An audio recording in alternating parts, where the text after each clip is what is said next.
بسم الله الرحمن الرحيم الحمد لله رب العالمين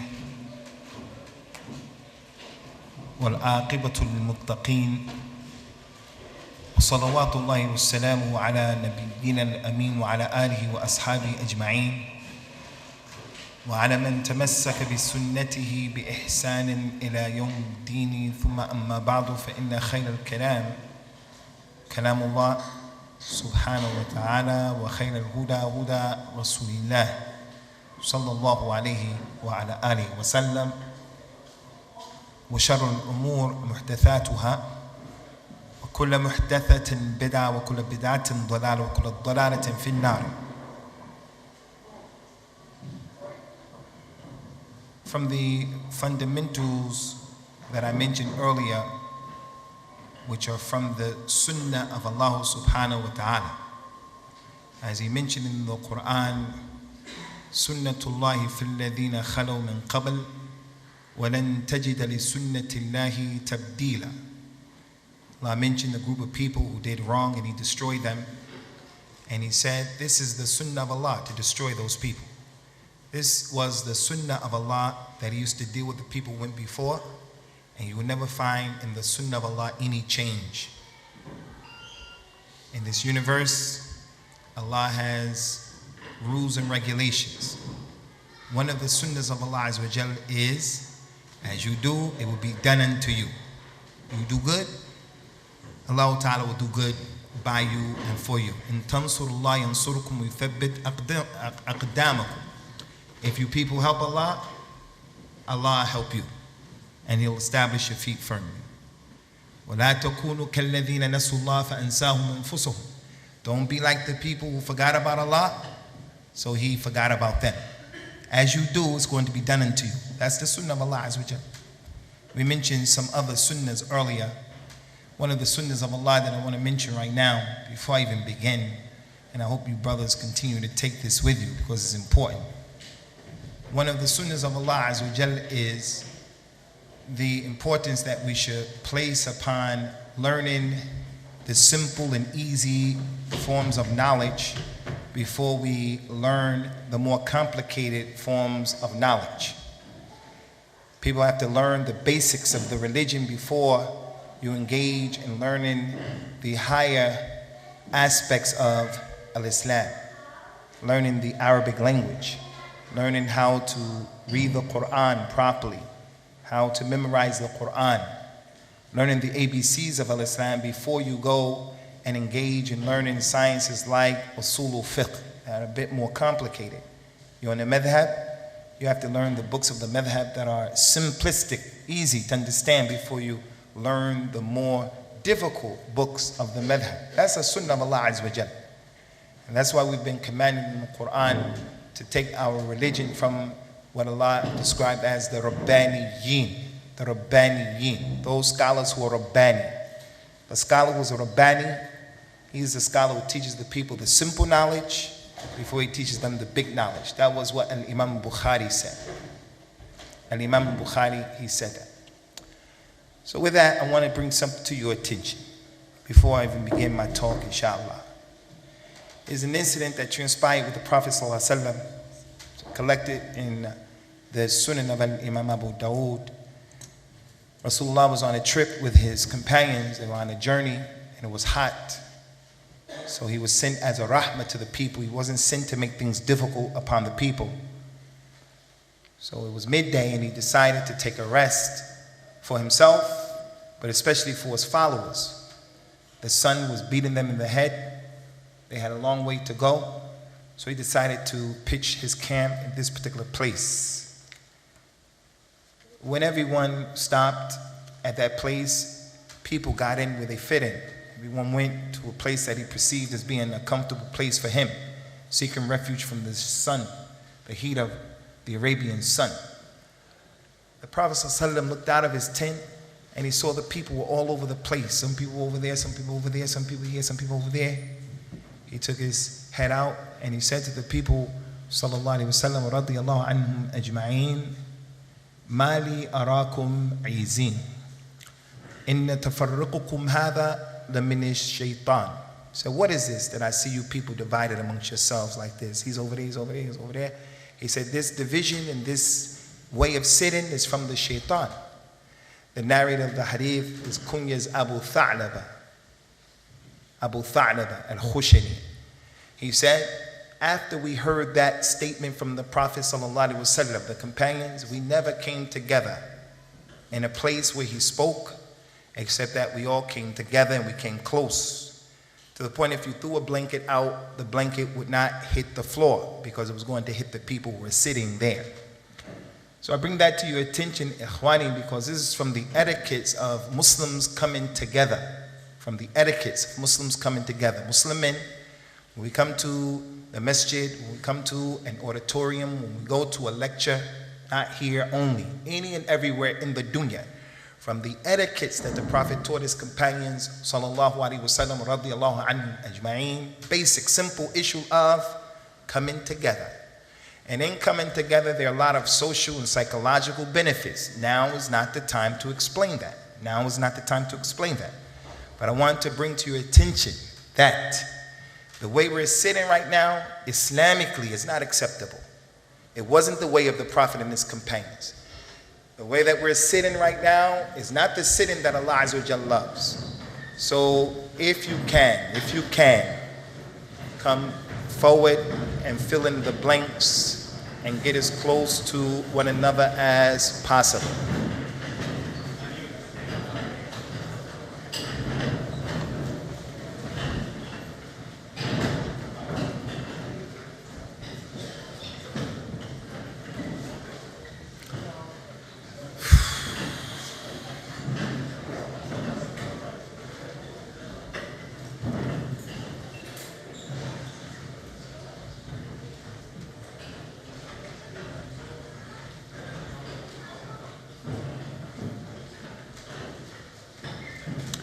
Before I begin, I just want to make two very quick points.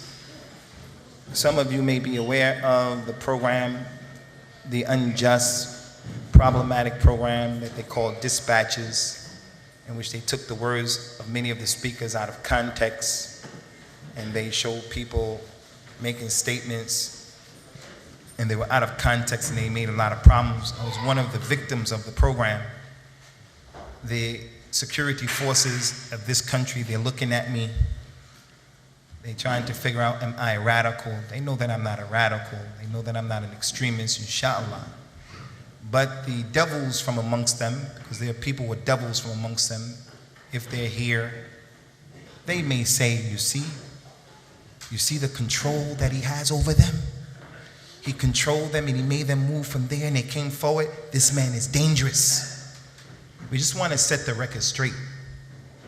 The reason why the people moved here today is because they believe in Allah in the last day. If they hear that Allah subhanahu wa ta'ala says something in the Quran, they believe in it. If the person brings the evidence and the proof.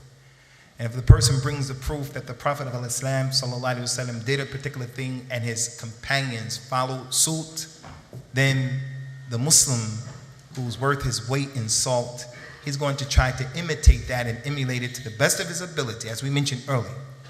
What I prohibited you to do, leave it all alone. And what I commanded you to do, do as much of it as you possibly can. We did this because we had the ability to do it. It required something. It required a little bit of effort. You made that effort. But wallahi, ikhwani, you'll get your reward with Allah Azza wa Jal Yawmul Qiyamah. So that's why the people moved, not because of Abu Usamah. Second thing I want to mention, and the last thing, and I'll get on with the show, inshallah. Don't be of those people who, when the Quran and the Sunnah comes to you, you're one of those people and say, I got my own opinion. You're not going to make me move. Who do you think you are? Someone brings you something from the Quran and the Sunnah. You may fall short of the mark. I may fall short of the mark. But you should be honest and just say that. I'm falling short of the mark. Make dua for me. But don't doubt what Allah has revealed. Don't doubt what the Prophet brought. That in it is benefit for us, whether you realize it or not. And that's the difference between the companions and us. The Prophet was praying, sallallahu alaihi wasallam, with his shoes on, which he usually did. He usually prayed with his shoes on. The companions saw him take his shoes off, And without asking why, without knowing why, they also took their shoes off. After the salah, he looked and he saw that their shoes were off. He said, why did you people take your shoes off? They said, we saw you doing it, so we did it. He said, while I was praying, Jarir came to me and told me that I had najasa on my shoes, so I took it off. From the benefits of that hadith is it goes to show how the companions, they didn't have to know the wisdom or the reason behind why to do this or why to do that. They used to follow him tenaciously. They used to hold on to his sunnah with their molars. They weren't lackadaisical in this regard. It's just the sunnah. They weren't like that. And as a result of that, they were poor. They didn't have a lot of resources. And yet their dawah reached France and Spain, and it spread all over the world. Now we have a lot of money collectively. We have a lot of money, a lot of resources, but we can't even make an Islamic school. We can't even make a masjid that is everyone's on the same page, and we can't be a force to be reckoned with in the different cities where we are. We're so divided. And it's not because the Muslims are bad. One of the main reasons is because we have a different level of commitment that the companions had. Radiyallahu anhum. So the Islam that Allah is going to accept from all of us, Yawm al-Qiyamah. Look beyond my color, look beyond who you think I am, what group I'm with, look beyond that. The Islam that Allah is going to accept from each and every person here, revert, the one who was raised in Islam, is the Islam that emulates and imitates the Islam that those companions were upon. The Islam of the companions. Allah is going to ask you about that Islam. My topic now, Ikhwani, is the topic in regards to knowing Allah, who is your Lord. And that's the topic of seeing Allah, seeing Allah. And this is the topic that one of the great Hanafi scholars of Islam, his name is Ibn Abil Izz, it's Hanafi. He explained the Aqidah book, Aqidah at-Tahawiyah. And Imam at-Tahawi was also Hanafi from Ahlul Hadith. The next man who came and explained the Aqidah of Al-Imam at-Tahawiyah is Al-Imam Ibn Abi Izz. When he came to this issue of believing and seeing Allah, he mentioned in his book, هذه المسألة من أشرف مسائل أصول الدين وأجلها.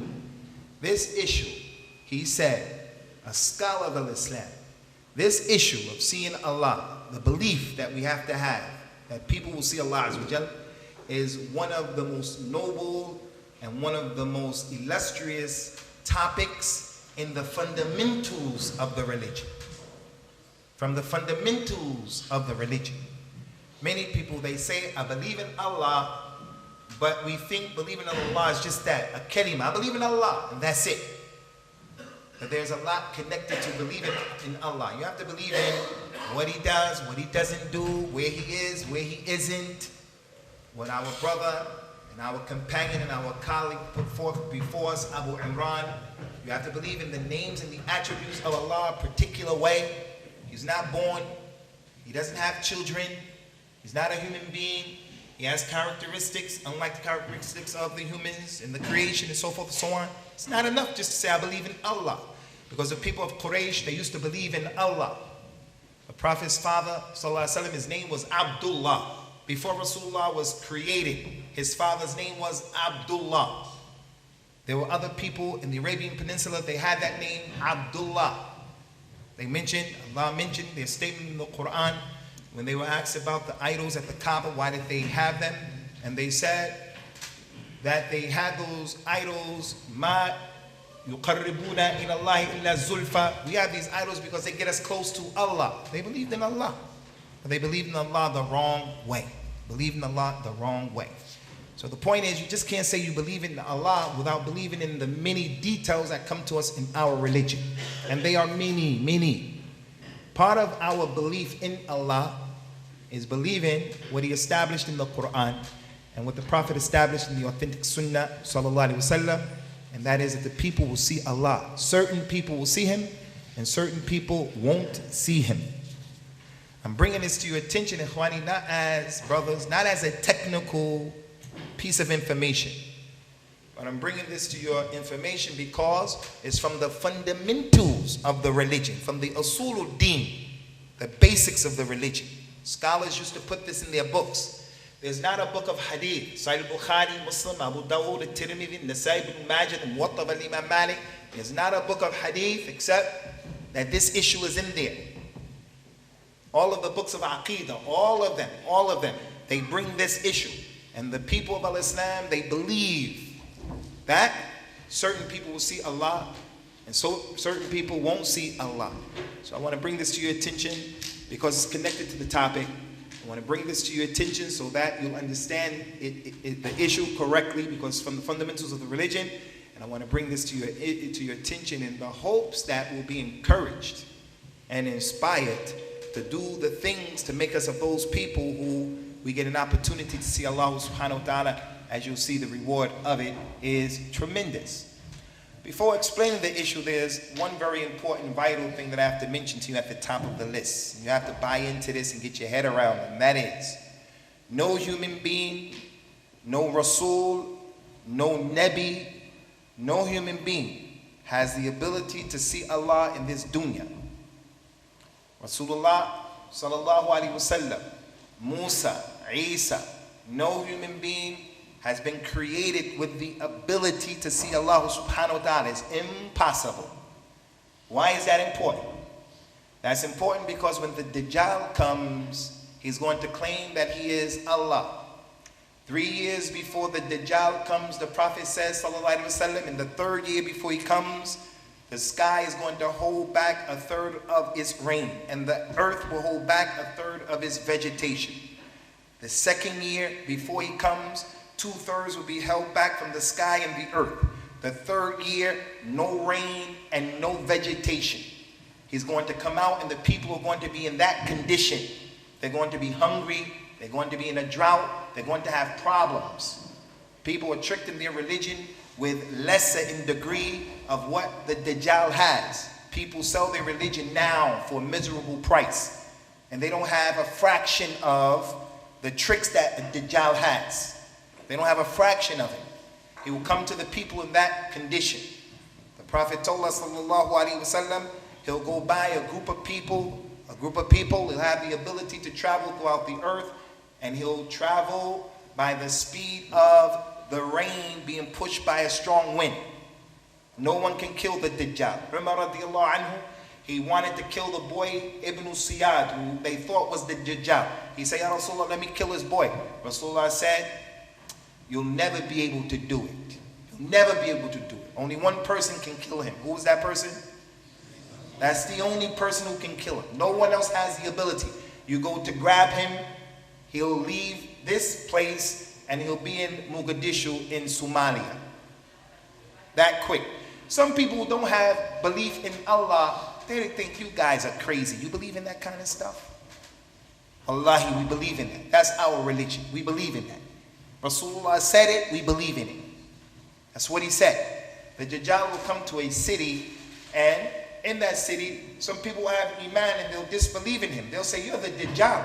We see the word kafir on your head. You're claiming that you're Allah. You have all of the telltale signs. We know that you're not Dajjal.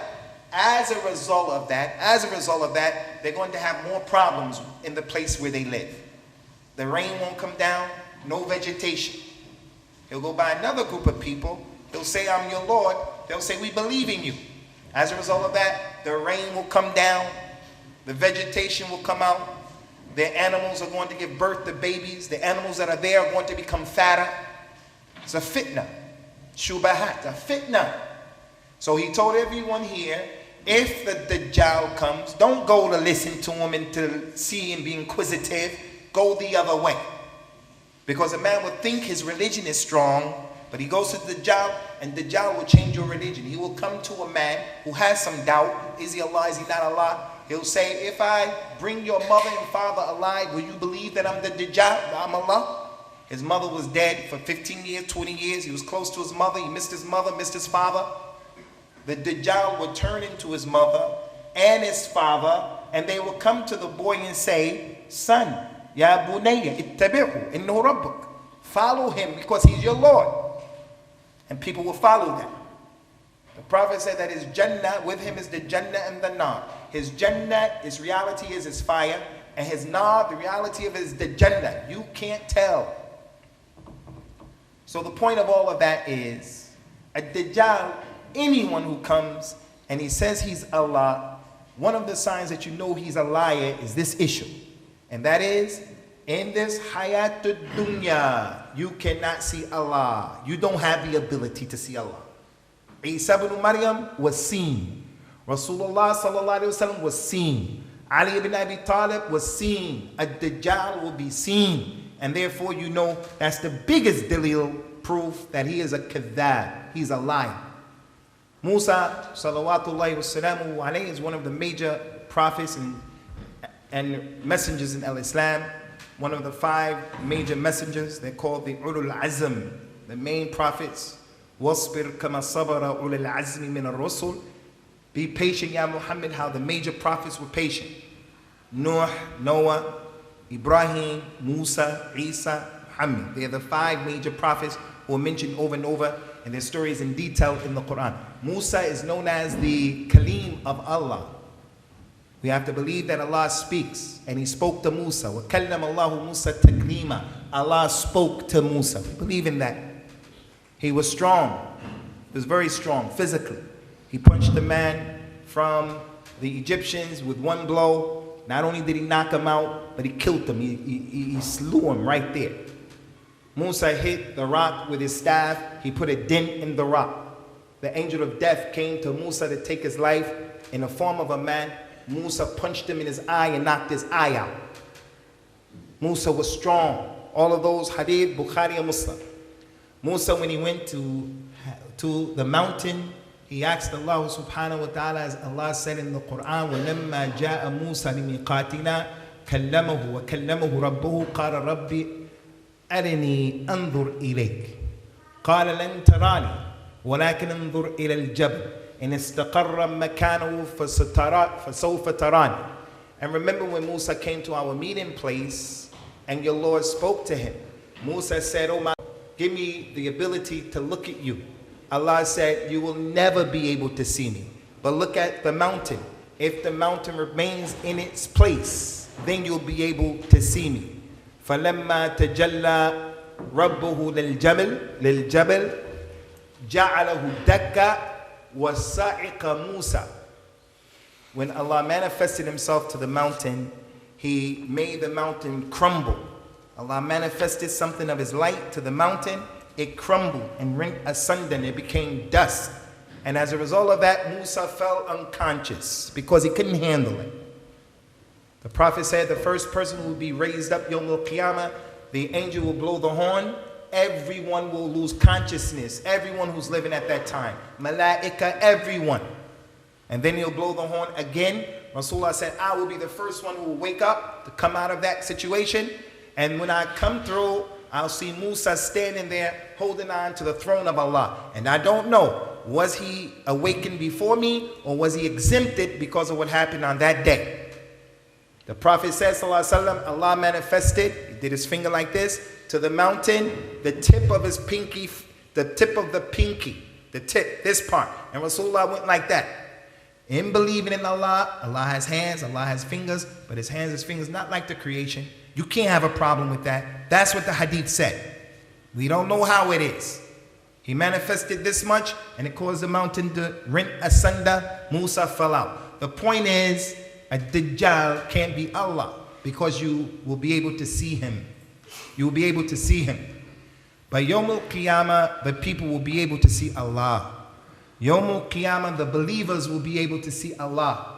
And not only will they be able to see Allah, but it's something connected to that that we want to bring to your attention. So the first point, ikhwani, in this dunya, anyone who comes and claims that they are Allah, or if it is claimed to you, as some of our young people are told from the Asian community, and other than that, certain individuals are Allah reincarnated.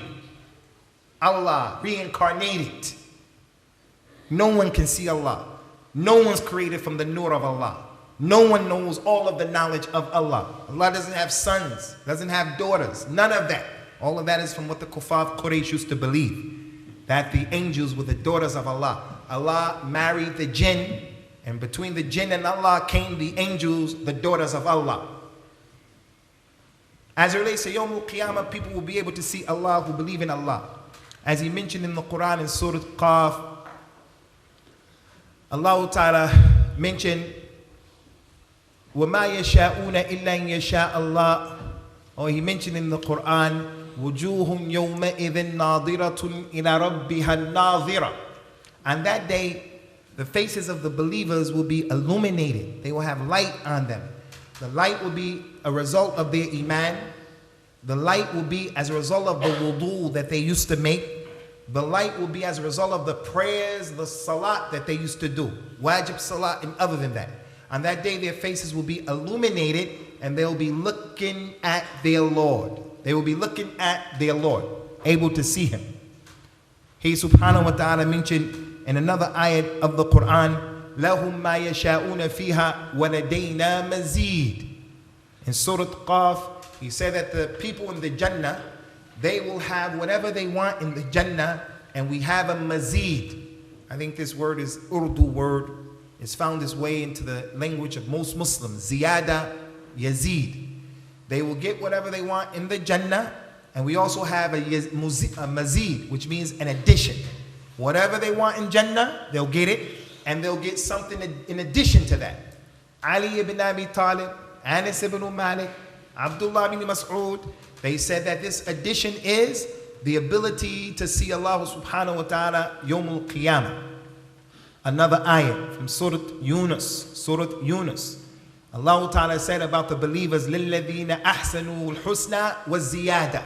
For those people who believe, they will get al-husna and they will get the ziyada. The Prophet, after reading this, he said a tremendous hadith.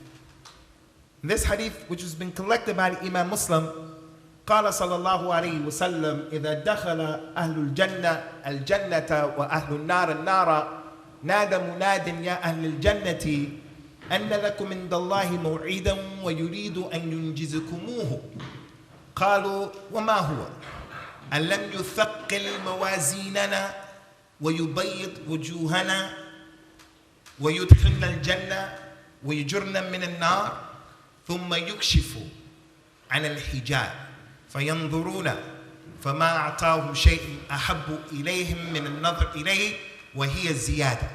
Prophet, after reading this ayat in Surah Yunus, those people who believe, they will get the husna. Al-husna is Jannah. They will be in the Jannah. And they will get the ziyada, the addition. After reading that, the Prophet said, Yawm al-Qiyamah, when the people of Al-Jannah go into the Jannah, and the people of the hellfire go into the hellfire, a caller will call out, and he will say, O people of the Jannah, you have a promise with your Lord that he wants to fulfill and he wants to give it to you. The people of the Jannah will say, and what's that promise? We have everything that we want. Didn't Allah make our scales heavy on this day? Something we have to believe in, the scales. That your deeds will be put in the scales. Didn't Allah illuminate our faces and cause our faces to be white on this day? Because of iman, because of salah, because of wudu, because of the truthfulness that a person had with Allah. Didn't Allah put us in the Jannah and save us from the hellfire? At that point, Allah Ta'ala will remove the hijab. He will remove the hijab that is between him and them. And that would be the greatest reward that Allah Ta'ala has given to the people of Al-Jannah. And then the Prophet said, and that is the ziyada of the ayat in Surah Yunus. So when the people go to the Jannah, like Rasulullah Sallallahu Alaihi Wasallam, he will be in the Jannatul Firdaus, best part of the Jannah, highest level of the Jannah. And it's possible that anyone here can be from the people who are close to him, Sallallahu Alaihi Wasallam. Anyone sitting here. We have to get out of our heads this concept of there are some special people. The Malvi Sahib, he's different and he has some special abilities. So if someone gets sick, I have to go to the Imam or the Malvi Sahib and he has to read on me and do ruqya. You could do ruqya on your own self. Your mother can do ruqya on you. That man may be in the hellfire and you may be in the Jannatul Firdaus. Only Allah knows. Nothing wrong with having a good opinion about people, but this thing about he's a special person and I'm not that good, no, you can do ruqya yourself. He told us, sallallahu alayhi wa sallam, Ana wa kafil yatim kahatini fil jannah.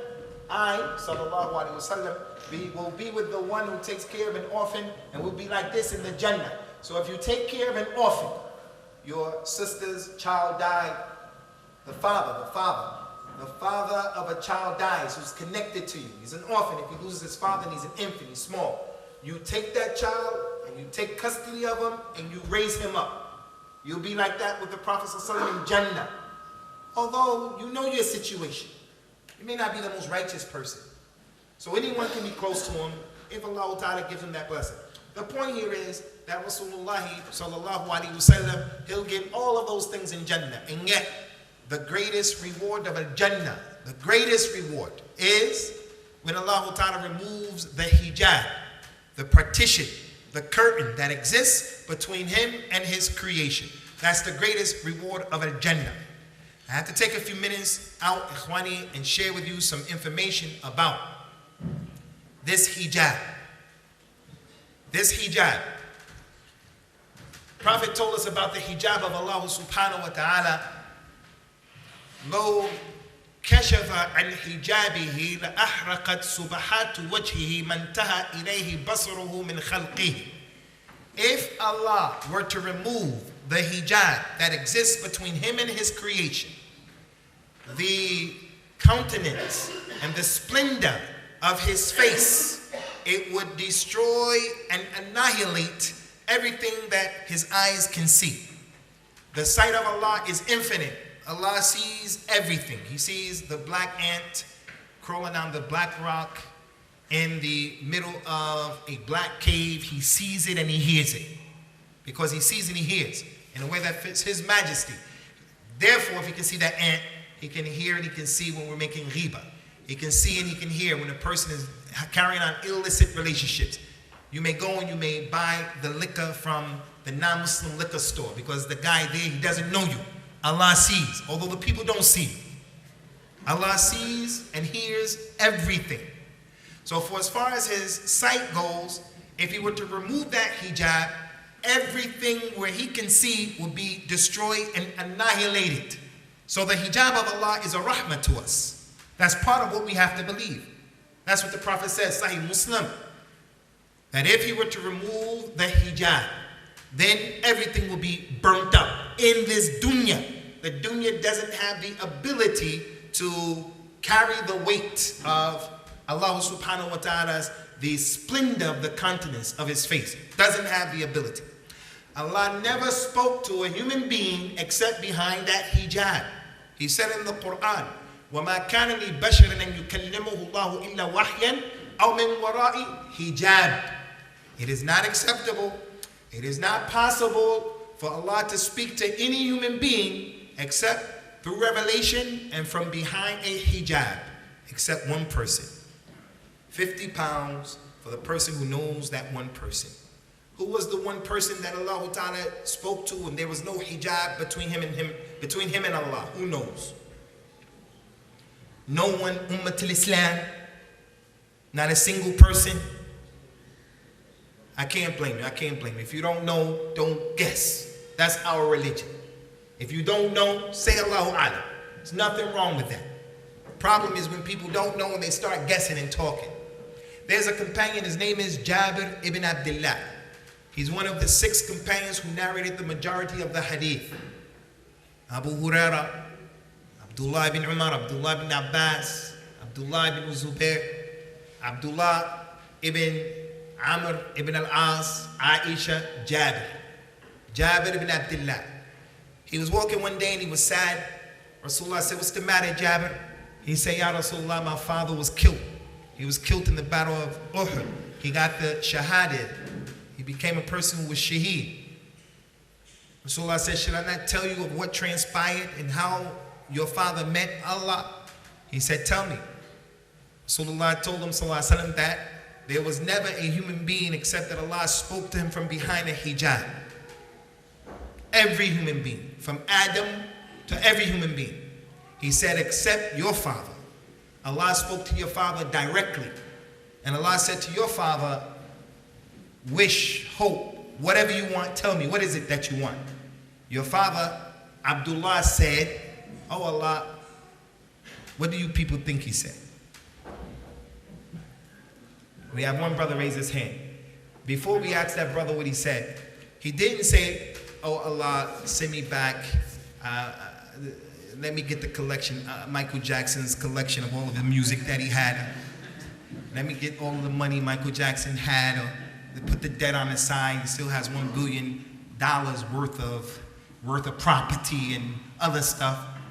He didn't say, let me get a plasma TV, the latest plasma TV. Let me fix up my kitchen. Let me get the nicest car. He didn't say anything like that. What did he say, brother? He said, oh Allah, all I want is that you give me the chance to go back to the life, back to the dunya, so that I can be killed again for your cause. Which shows the importance of the shahada in al-Islam, the importance of jihad in al-Islam, the correct jihad, the jihad of Islam, not the fasad, not fasad and fitna that we see going on in this country and other than this country.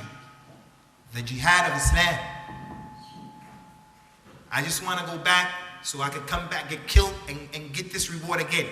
Allah said, has it not reached you that I have written and legislated, anyone who leaves it is not going back? Once you leave, that's it. Now is the time to do the works while you're living, while you're young, while you're here. Now is the time to fast, to pray, to make tawbah. Now is the time. Because once you check out, then that's it. No more opportunity. No one is coming back. No one. It doesn't happen. Isa ibn Maryam, special situation. He didn't die. Ma qataluhu wa ma salabuhu. They didn't kill him, nor did they crucify him. So he's not dead. Allah said, don't you know I legislated that anyone who leaves it is not going back? He said, ask for something else. He said, then I ask of you, my Lord, that you inform the people who are still there in the Jannah, let them know of the reward that I'm receiving as a shaheed. So Allah Ta'ala said, okay. He agreed. And then he revealed the ayat in Surah Al-Baqarah. لا تحسبن الذين قتلوا في سبيل الله أموات بل أحياء عند ربهم يرزقون. عند ربهم يرزقون. Don't think and don't see and don't consider those people who were killed in the cause of Allah. Don't see them as being dead. They are living and they're being provided for by their Lord. They're living in the barzakh. They're living in the barzakh. They're not living the life where you can go and make dua to them or to Rasulullah Sallallahu Alaihi Wasallam, but they live in a special life that Allah knows. So that's the hijab, ikhwani, that exists between the human beings and between Allah. When you die and you stand before Allah, you still won't get to see Him, but that hijab is an issue. The Prophet says, Sallallahu Alaihi Wasallam, مَا مِنْكُم مِّنْ أَحَدٍ إِلَّا سَيُكَلِّمُهُ رَبُّهُ يَوْمُ الْقِيَامَةِ لَيْسَ بَيْنَهُ وَبَيْنَهُ تُرْجُمَانٍ وَلَا يَحْجَبُهُ حِجَابٍ. There's not a single one from amongst you except that you're going to stand and you're going to talk directly to your Lord. He's going to speak to you. And there won't be any translator for you and Him. And there won't be any hijab. Won't be any hijab. You won't be able to hide behind anything. You won't be able to go anywhere. As a matter of fact, there's a plane that people will speak to Allah on, and that plane is called the plane of Yawm al-Qiyamah. It's a flat plane, no mountains, nowhere to run, nowhere to hide. That's the hijab. Back to our issue, ikhwani. Allah never, ever, ever removed the hijab where someone saw him in the dunya. But in the hereafter, the hijab will be removed, and it's going to be the greatest blessing that the people saw. It's the greatest ni'mah for the people in the Jannah. But for the non-Muslims, the one who died as a munafiq, the one who died on other than al-Islam, apostated, left the religion, he made shirk with Allah and he died on shirk. He said he believed in Allah. He said that. But he believed and he thought that Ghulam Ahmed, Mirza Ghulam Ahmed, he thought he was Allah reincarnated. He dies. He didn't die on Islam. Qadiani, he didn't die in Islam. The person with knowledge, he believes that Aisha, she committed zina. He believes that Ali, Allah reincarnated, Abu Bakr, Umar, Uthman, all of the companions apostated. he knows what that means, and he dies believing that, he won't see Allah Azza wa Jalla Yawm al-Qiyamah, because those beliefs run counter to the Quran and the Sunnah. They're not true. They're a rejection of the Quran and the Sunnah. So those people who die as non-Muslims, they won't see Allah. As Allah Ta'ala mentioned in the Quran, كَلَّا بَلْ رَانَ عَلَى قُلُوبِهِمْ مَا كَانُوا يَكْسِبُونَ كَلَّا إِنَّهُمْ عَنْ رَبِّهِمْ يَوْمَئِذٍ لَمَحْجُوبُونَ. Allah Ta'ala mentioned in the Quran that the people who do sins and they make mistakes, non-Muslims, their heart becomes black and black and black and black and black. It continues to become totally black as a result of what they used to do. And verily, Yawm al-Qiyamah, on that day, they're going to have a hijab between them and Allah. They won't get the chance to see Allah Yawm al-Qiyamah. And this brings us to the other issue. The time is flying. Another issue, Ikhwani, one thing that we reject and we don't accept, and I see a lot of Asian brothers in the audience, and these things have crept into the culture and the Islam of the Asians. A lot of time, our forefathers have an effect and they make an impact on the way we practice Islam. People in Africa, where I come from, our forefathers used to worship all kind of nonsense. You go to different parts of Africa, you'll find the residuals of what my forefathers used to do in the practice of some of the Africans in Mali, Senegal, other than that.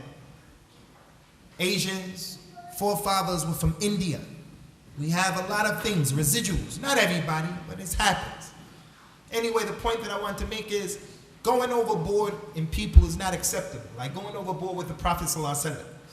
There's an issue of whether or not the Messenger of Allah saw Allah or not.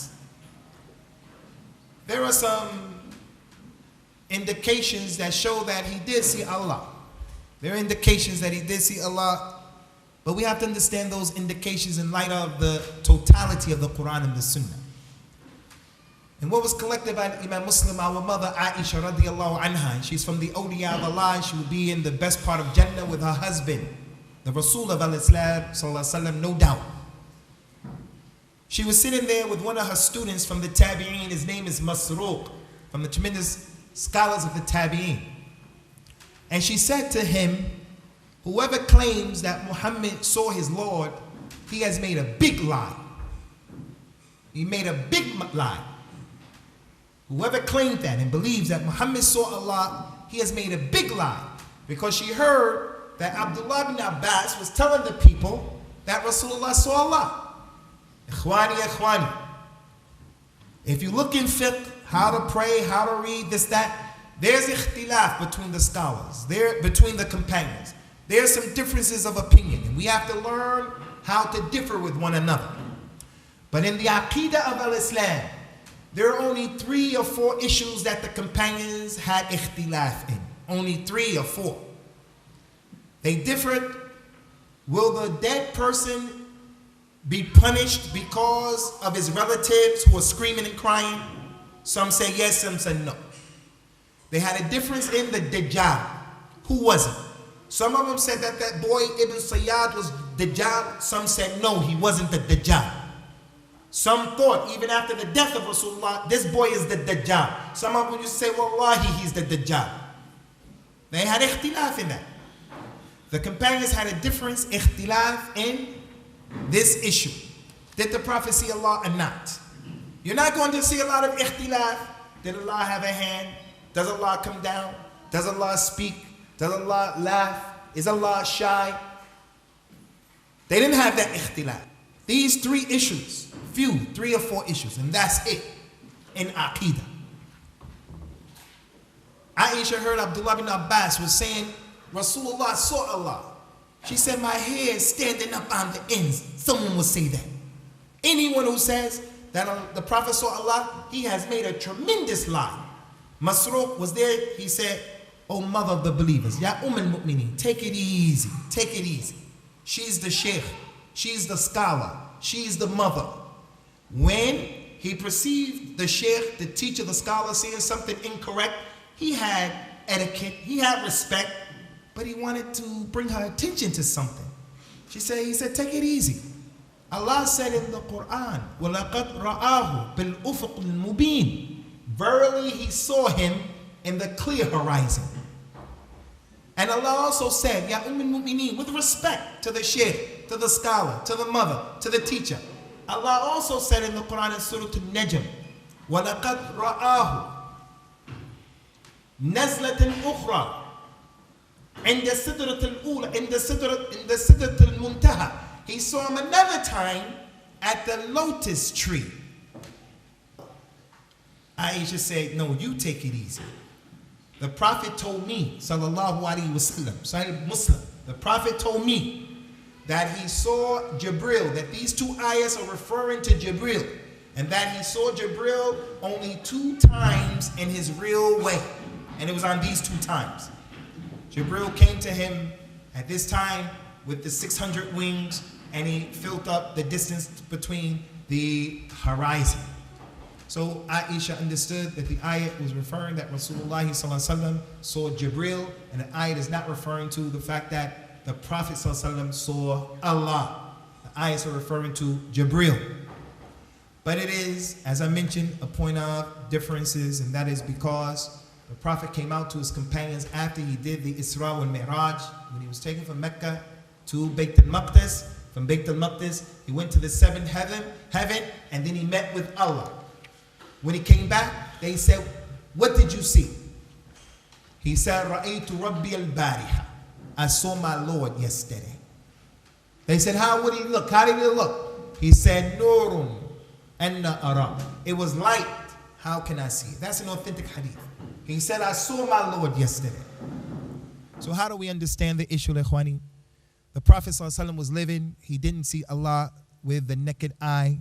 He saw Allah subhanahu wa ta'ala with his heart, as there are 2 types of seeing in Islam. There's the seeing of the eyes, and there's the seeing of the heart. Allah Ta'ala's Prophet ﷺ saw Allah Azza wa Jal with his heart. Allah gave him that ability, and he didn't see the reality or the essence of the way Allah Azza wa Jal is. But Yawmul Qiyamah, he, more than anyone else, will get the ability to see Allah subhanahu wa ta'ala. In regards to this issue and every other issue, I encourage you brothers to understand, and you sisters as well, that you're not responsible, and it may not be your job to come here one day and to give a talk to somebody, or to give the Friday khutbah. Maybe Allah didn't make that obligatory upon you, and maybe that's not something you're even thinking about. But one thing you have to do is, we all have to come to learn our religion, the basics of the religion. And what I mean by the basics of the religion here are the issues that are connected to the usul of the religion, things that are connected to our aqidah.